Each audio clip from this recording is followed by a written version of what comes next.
વિદ્યાર્થી મિત્રો, આજના લેક્ચરમાં મારી યુટ્યુબ ચેનલમાં આપનું સ્વાગત છે. આજનો લેક્ચર છે આપણો ધોરણ 10 બેઝિક મેથ્સ, ગાલાના પેપર નંબર 6ના સેક્શન ડીનો. તો ડીમાં આપણે શરૂ કરીએ છીએ 47માં દાખલાથી. આની અંદર આપણે 4 દાખલાનો સમાવેશ કરીશું આજના લેક્ચરમાં. તો 47મો દાખલો રાઇડર છે. આમ નોર્મલી રાઇડર પૂછાતી નથી, પણ ગાલા એસાઇનમેન્ટમાં આપી છે એટલે હું તમને સોલ્વ કરાવી દઉં છું.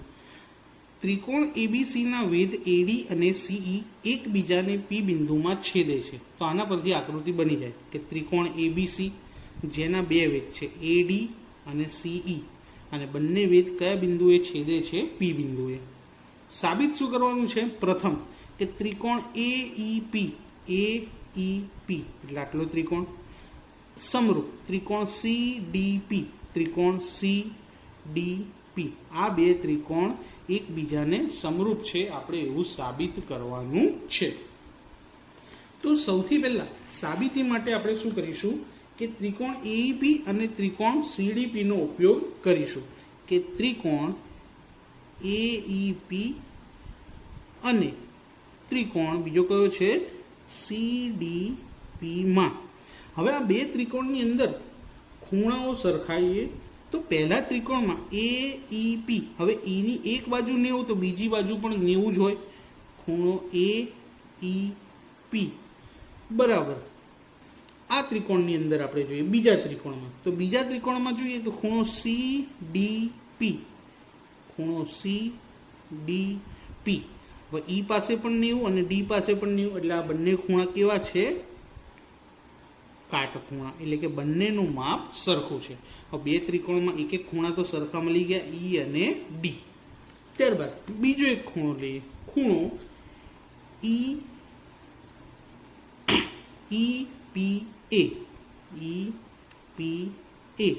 બરાબર. બીજો ખૂણો લઈએ સામેથી આપણે, ખૂણો ડીપીસી અથવા તો સીપીડી, જે લખવો એ લખી શકાય. હવે આ બંને ખૂણા તમે જુઓ, એપીઈ અને ડીપીસી, તો આખો આમ એક્સ બને છે. અને એક્સમાં જે સામસામેના ખૂણા હોય એ બંને ખૂણાને આપણે અભિકોણ કહીએ છીએ. શું કહીએ છીએ? અભિકોણ. આપણે આવું 9મા ધોરણની અંદર ભણી ગયા છે. એટલે આ બંને શું છે? અભિકોણો છે. અભિકોણો એક્સ બનાવે. આમ તો આ બે ખૂણા ભેગા થઈને એક્સ બનાવે છે. તો અભિકોણો પણ સમાન હોય. હવે કોઈ પણ બે ત્રિકોણની અંદર બે સરખા ખૂણા મળી ગયા તો કઈ શરત લાગુ પાડી શકાય? આપણે ખોખું શરત.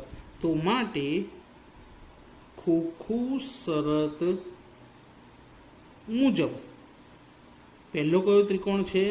એઈપી સમરૂપ ત્રિકોણ. હવે તમે જો અહીંયા આગળ ઈ હતો તો એને કયો ખૂણો મળ્યો? તો ડી. પીને કયો ખૂણો મળ્યો? પી. એ બંને કોમન ખૂણા થઈ ગયા. તો એને કયો મળશે? સી મળશે. તો સીડીપી. તો ખોખું શરતને અનુસાર આ બંને ત્રિકોણ કેવા બની ગયા? સમરૂપ. હવે એવી જ રીતે બીજા બે ત્રિકોણ આપેલા છે. જુઓ, એ બી ડી અંદર ક્યાં બને છે? એ બી અને ડી, આ ત્રિકોણ. અને બીજો ત્રિકોણ છે સી બીઈ, તો બીજો ત્રિકોણ બનશે સી બી અને ઈ, એટલે કે આ કાટકોણ ત્રિકોણ અને આ બીજો ત્રિકોણ. હવે આ બંને ત્રિકોણની વાત કરીએ તો પહેલા તો આ બંનેના નામ લઈએ અને એની અંદરથી કયા કયા આપણને ખૂણા સરખા મળે છે તે જોઈએ. તો પહેલો ત્રિકોણ કયો કીધો આપણે? ત્રિકોણ એ બી ડી. અને બીજો ત્રિકોણ કયો કીધો આપણને? ત્રિકોણ સી બી ઈ. તો આ બંને ત્રિકોણની અંદર પણ જો ઉપરના જેમ બે ખૂણા સરખા મળી જાય તો ખોખું શરત એપ્લાય કરી શકાય. તો પહેલા ખૂણા શોધીએ કે કયા સરખા છે. તો પહેલો ખૂણો આપણે લખીએ છીએ ખૂણો એ બી ડી બરાબર. હવે જો એ બી અને ડી, તો આ બી ખૂણો લીધો. હવે એને અનુરૂપ કયો આવશે? સી બી અને ઈ. ખૂણો સી બી અને ઈ. હવે બંનેમાં કોમન શું છે? વચ્ચે બી, એટલે કે બી ખૂણો. એક જ ખૂણો થયો કહેવાય. કેવો ખૂણો થયો? એક જ ખૂણો. તો બી બંનેમાં સરખો છે એટલે એક જ ખૂણો, એટલે આ બે કેવા થાય? સરખા. હવે બીજા બે ખૂણા લઈએ છીએ આપણે. ખૂણો એ ડી બી. તો જો અહીંયા અંદર એ ડી બી, હવે ડી પાસે અહીંયા આગળ બીજી બાજુ કાટખૂણો છે, તો જોડે પણ કાટખૂણો હોય રેખિક જોડના લીધે. ત્યારબાદ સામે આપણે બીજો ત્રિકોણ છે તેની અંદર આપણે કયો ખૂણો લઈશું? ખૂણો સી ઈ બી. સી ઈ બી. હવે આ બંને ખૂણા કાટખૂણા છે. કેવા ખૂણા છે? કાટખૂણા. હવે અહીંયા પણ બંને ખૂણા મળી ગયા, માટે ખોખું શરત મુજબ ત્રિકોણ કયો હતો? પહેલો એબીડી સમરૂપ ત્રિકોણ કયો છે? બીજો સીબી ઈ. આ બંને સમરૂપ થાય. બહુ જ એકદમ સહેલી શરત છે, બરોબર. હવે જોઈએ આપણે 48મો દાખલો. તો ત્રિકોણનો દાખલો આપેલો છે.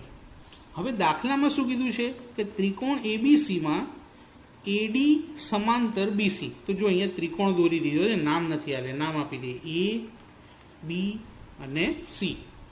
ત્રિકોણ એબીસી ની અંદર ડીઈ છે એ બીસી ને સમાંતર છે, તો આ ડીઈ રેખા મેં દોરી દીધી. ડી અને ઈ જે બીસી ને સમાંતર દોરી છે. આવું આપણે પ્રમેય 6.1 સમપ્રમાણતાના મૂળભૂત પ્રમેયમાં શીખી ગયા છે. તે પરથી પહેલો દાખલો. એડી નું માપ છે 1.5, તો અહીંયા લખી દઈએ 1.5. સેમી છે, હું અહીંયા નથી લખતો, ચાલશે. બીડી નું માપ છે 3, તો બીડીમાં લખી દઈએ 3.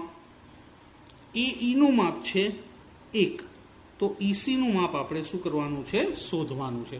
હવે તમે ધ્યાનથી જો એકદમ સરળતાથી કેવી રીતે મળે, જો આ 1.5 એના ડબલ 3 થાય, તો 1ના ડબલ કેટલા થાય? 2. તો આ ઈસી 2 જ મળશે આપણને, પણ એના માટે સૂત્ર લખવું પડે. અને આપણું સમપ્રમાણતાનું જ સૂત્ર છે કે એડી અપોન બીડી છેદમાં બરાબર એઈ અપોન ઈસી. સામેથી એઈ અપોન ઈસી. એડીનું માપ શું છે? 1.5 છેદમાં બીડીનું માપ 3. એઈનું માપ કેટલું? 1 છેદમાં ઈસી ખબર નથી, તો ઈસી શોધવા હોય તો છેદમાંથી અંશમાં, અને અંશ ક્યાં જશે? છેદમાં. કોના છેદમાં? 1ના છેદમાં. એટલે કે આ બંને જગ્યાએ જણાએ જગ્યા બદલી લીધી. જુઓ, 1 છેદમાંથી અંશમાં ગયો ને અંશમાંથી છેદમાં આવી ગયો. 3 છેદમાં છે તો સામે ક્યાં જશે? અંશમાં. હવે સિમ્પલ 3 એકા 3, 1.5માંથી પોઈન્ટ કાપી લો તો 15, અને એના 10 ક્યાં આવશે? ઉપર. હવે છેદ ઉડાડવાના છે. 3 પંચા 15, 5 દુ 10, તો જવાબ શું આવ્યો? 2.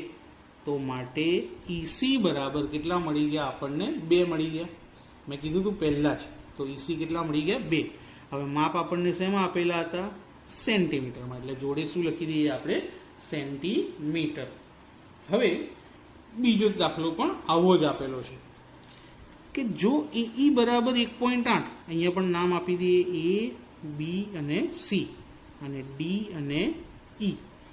એઈ બરાબર 1.8, ઈસી બરાબર 5.4, ડીબી બરાબર અહીંયા 7.2. તો તમે જો 18 તરી 54, તો કેટલા તરી 72 થાય? 24 તરી. તો અહીંયા 2.4 આવશે. જોઈએ કેવી રીતે. આગળ જે સૂત્ર લખ્યું હતું એ જ સૂત્ર લખીશું. એડી અપોન બીડી બરાબર એઈ અપોન ઈસી. એડીનું માપ ખબર નથી, બીડી છે 7.2, એઈનું માપ 1.8 અને ઈસીનું માપ 5.4. એડી શોધવાના છે તો 7.2 ક્યાં જશે? અંશમાં. 1.8 ગુણ્યા 7.2 છેદમાં 5.4. બધામાંથી પોઈન્ટ કાઢી લઈએ. સૌથી પહેલાં તો 18ના પોઈન્ટ કાઢી લઈએ તો છેદમાં કેટલા? 10. 72 એના પણ છેદમાં કેટલા? 10. છેદમાં 54, તો એના 10 ક્યાં આવશે? અંશમાં. પોઈન્ટ ભાઈ એક અંક હતા એટલે બધાના છેદમાં 10, પણ જો છેદમાં રકમ હોય પોઈન્ટ કાપીએ તો અંશમાં 10 લખવા પડે. તો 10 આખા ઉડી ગયા. 18 તરી 54, અને 3નો 72 જોડે છેદ ઉડાડીએ તો 24. તો શું વધ્યું? 24/10. હવે 24ના છેદમાં 10 હોય એટલે 1 પોઈન્ટ કાપવો પડે. તો એડી બરાબર 2.4 સેન્ટીમીટર. બીજો દાખલો પણ થઈ ગયો. રોકડા 2 ને 2 4 માર્ક મળી જાય. હવે એક ચોથા ચેપ્ટરનો દાખલો છે દ્વિઘાત સમીકરણનો, કે એક કાટકોણ ત્રિકોણનો વેધ પાયા કરતાં 7 સેમી નાનો છે, એટલે કે વેધ એના પાયા કરતાં નાનો છે. તો પહેલા પાયો ધારી લઈએ કે ધારો કે ત્રિકોણનો પાયો બરાબર x સેમી. હવે શું કીધું છે કે વેધ તેના પાયા કરતાં 7 સેમી નાનો છે, માટે ત્રિકોણનો વેધ બરાબર x - 7 સેન્ટીમીટર. હવે ત્રિકોણ કાટકોણ છે, કાટકોણ ત્રિકોણમાં 3 બાજુ હોય, પાયો, વેધ અને કર્ણ, અને કર્ણનું માપ આપ્યું છે. જુઓ તો કર્ણની લંબાઈ કેટલી આપી છે? 13 સેન્ટીમીટર. ત્રણેયનું માપ આપેલું છે. તો કાટકોણ ત્રિકોણમાં પાયથાગોરસ મુજબ સૌથી પહેલા કોનો વર્ગ આવે? કર્ણનો. ત્યારબાદ વેધ પણ લઈ શકાય, કાં તો પાયો પણ લઈ શકાય. બંનેનો વર્ગ જ કરવાનો છે અને બંનેના વર્ગોનો સરવાળો કરવાનો છે. તો સૌથી પહેલા કર્ણનો વર્ગ. કર્ણ કેટલા છે? 13. વેધ કેટલો છે?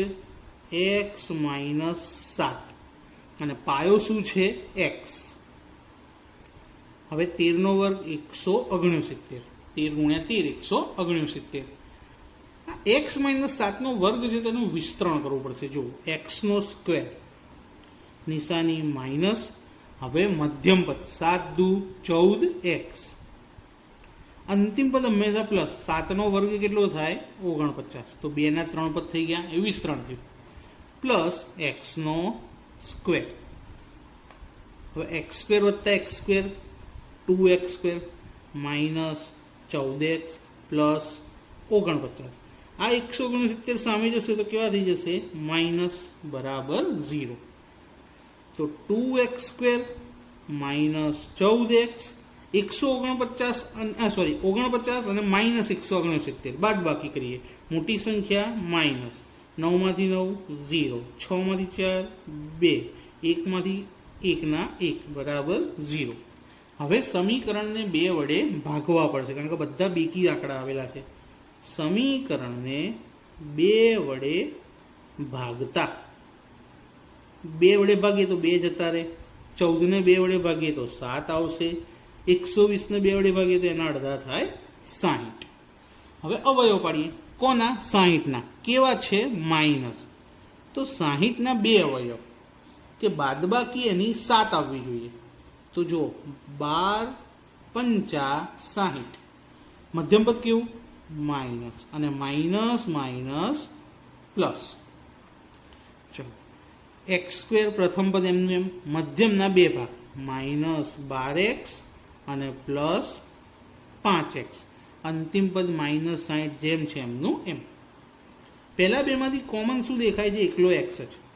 તો x ની 2 ઘાતમાંથી 1 બાર, 1 અંદર, ઓછા 12, x તો કોમન લઈ લીધો, વત્તા 5 અને 60, તો 12 × 5 = 60 થાય, એટલે 5 કોમન આવશે. x - 12, 2 કૌંસ સરખા મળી ગયા. તો x - 12, બીજું બ્રેકેટ x + 5 બરાબર 0. અલગ અલગ લખીએ કે x - 12 બરાબર 0 અથવા x + 5 બરાબર 0. હવે માઇનસ સામે જાય તો કેવા થાય? પ્લસ. અને આ પ્લસ સામે જાય તો કેવા થઈ જાય? માઇનસ. હવે ક્યારે પણ કોઈ ત્રિકોણનું માપ માઇનસ હોય, એ માટે આ શું થઈ ગયું? અશક્ય. માઇનસ આવશે નહીં. માટે આપણો જવાબ શું આવ્યો? x બરાબર 12. તો x આપણે કોને ધાર્યા હતા? પાયાને. અને વેધ તો x - 7. તો પાયો અને વેધ બંને મળી ગયા આપણને. તો અહીંયા લખી દઈએ કે ત્રિકોણનો પાયો x બરાબર કેટલા? 12 સેન્ટીમીટર. અને એ જ ત્રિકોણનો વેધ બરાબર x - 7. એક્સની જગ્યાએ કેટલા લખવાના? 12 - 7. 12 માંથી 7 જાય તો 5 સેન્ટીમીટર. તો કર્ણ સિવાયની બાકીની 2 બાજુ મળી ગઈ, ત્રિકોણનો પાયો પણ મળી ગયો અને વેધ પણ મળી ગયો. જો આ રીતે ગણશો તો પૂરેપૂરા 4 માર્ક મળી જશે. હવે આજનો છેલ્લો દાખલો છે ચોપડીનો જ, પણ નામ બદલવામાં આવેલું છે. તમને યાદ હોય તો સ્વાધ્યાય 5.2 માં છેલ્લો દાખલો છે રામકલીવાળો. હવે એ રામકલીવાળા દાખલાનું નામ અહીંયા આગળ બદલી અને તમને આપવામાં આવ્યું છે યશરાજ. 5.2 નો છેલ્લો દાખલો. મને લાગે છે અત્યાર સુધી તમે લોકો એ દાખલો જોઈ પણ લીધો છે આઈ થિંક. તો હવે આપણે શીખવાની શરૂઆત કરીએ. શું છે કે યશરાજ વર્ષના પ્રથમ અઠવાડિયે કેટલા રૂપિયાની બચત કરે છે? 5 રૂપિયાની. તો લખીએ કે યશરાજ પ્રથમ અઠવાડિયે ₹5ની બચત કરે છે. પહેલી જ 5ની બચત કરી એટલે પ્રથમ પદ કહેવાય, એટલે એ બરાબર 5. ત્યારબાદ શું કીધું છે કે અઠવાડિક બચતમાં 1.75 રૂપિયાનો વધારો થાય છે. કે બચતમાં દરેક અઠવાડિયે ₹1.75 નો વધારો થાય છે. તો આ જે વધારો થાય છે એને સામાન્ય તફાવત કહેવાય. તો ડી બરાબર 1.75. એનમાં અઠવાડિયે તેની બચત, એનમાં અઠવાડિયે તેની બચત બરાબર ₹20.75 છે. તો માટે એન બરાબર 20.75. તો ભાઈ કયા અઠવાડિયે 20.75 રૂપિયા એણે બચાયા તે આપણે શોધવાનું છે. તો એનનું અઠવાડિયું એટલે કે આપણે એનનું મૂલ્ય શોધીશું. એનની કિંમત મળી એટલે એનનું સૂત્ર લખવું પડશે. એન બરાબર a પ્લસ n-1 ઇન્ટુ ડી. એન કેટલા? 20.75. એ કેટલા? 5 અહીંયા લખેલા છે ઉપર. ડી કેટલા છે? 1.75. પણ એન ખબર નથી. તો 20.75 આ 5 ડાબી બાજુ લાવીએ તો માઇનસ, સામે n-1 અને 1.75. 20માંથી 5 જાય તો 15.75. સામે આજે ગુણાકારમાં 1.75 છે, ક્યાં આવી જશે? છેદમાં n-1. હવે બંનેમાં પોઈન્ટ પછી બે આંકડા છે તો પોઈન્ટ કાઢી દઈએ. 1575 છેદમાં 175. એકના 100 નીચે આવે ને એકના ઉપર, તો 100 ઉડી જ જવાના છે એટલે આપણે ડાયરેક્ટ જ પોઈન્ટ ઉડાવી દીધા. હવે 175 નો ઘડિયો લખો ને, તો 175 ઘડિયાની અંદર તમને 1575 મળશે. તો 9 આવે છેદ ઉડાડી એટલે -1 ડાબી બાજુ આવે તો કેવું થઈ જાય? +1. માટે n બરાબર કેટલા? 9 અને 1 10. તો n નું મૂલ્ય આપણને મળી ગયું કે n બરાબર 10. અહીંયા પૂછ્યું તો n નું મૂલ્ય શોધો. તો n બરાબર કેટલા આવ્યા? 10. તો વિદ્યાર્થી મિત્રો, વિડીયો કેવો લાગ્યો મને કોમેન્ટ કરીને જરૂરથી જણાવજો. અને પસંદ આવે તો તેને લાઈક પણ કરજો અને તમારા ફ્રેન્ડ્સને શેર કરજો. તથા ચેનલને સબસ્ક્રાઈબ કરવાનું ભૂલતા નહીં, જેથી આવા બીજા નવા વિડીયો તમને મળતા રહેશે. Thank you.